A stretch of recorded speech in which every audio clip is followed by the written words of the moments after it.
Assalamualaikum warahmatullahi wabarakatuh. Alhamdulillahirabbil alamin wassalatu wassalamu ala asrofil anbiya'i wal mursalin sayyidina wa nabiyyina wa maulana Muhammadin kasmil amin wa ala alihi wa sahbihi ajmain.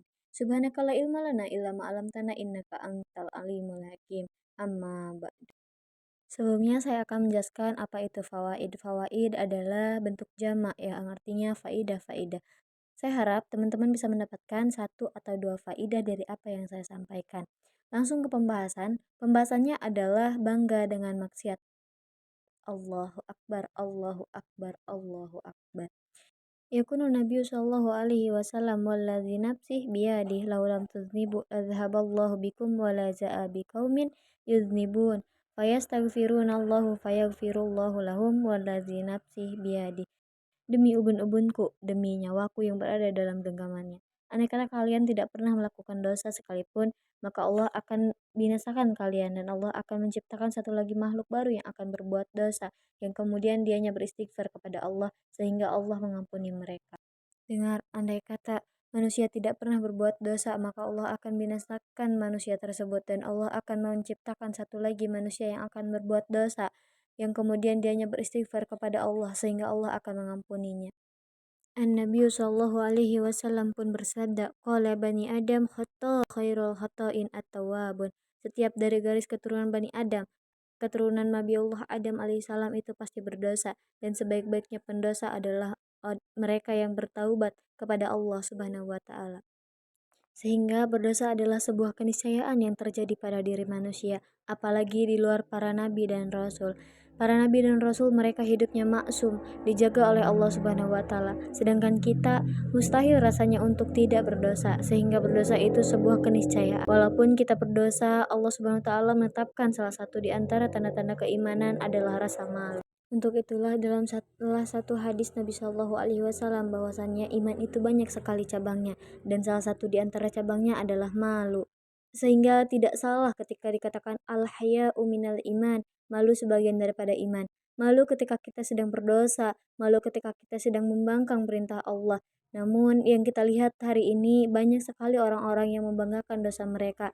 Tahu nggak? Bahwasanya Allah Subhanahu wa taala itu benar-benar membedakan mana hamba yang malu dengan dosanya dan mana hamba yang tidak malu dengan dosanya.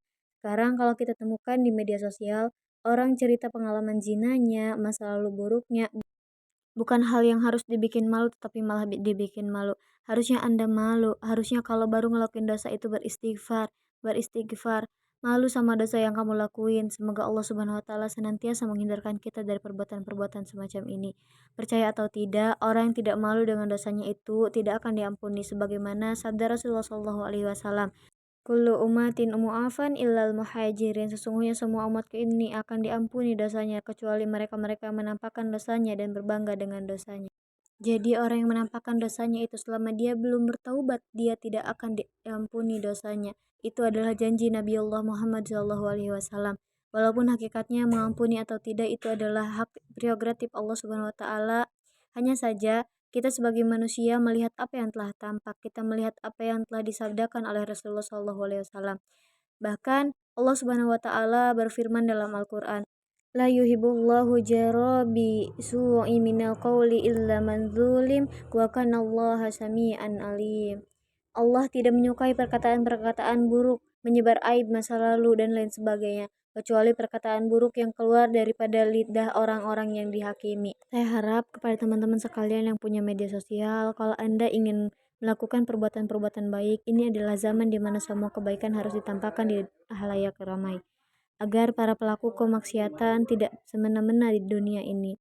Bukan ingin ria, tetapi agar syiar Islam ini terbentang luas.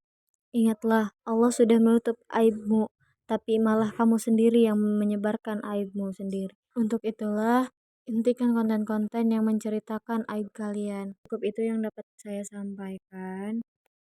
Subhanakallah wa bihamdi alhamdulillah la ilaha illa anta astaghfiruka wa atubu ilaih. Wa sallallahu alaihi wasallam wa Muhammadin wa ala alihi wa sahbihi ajmain. Wassalamualaikum warahmatullahi wabarakatuh.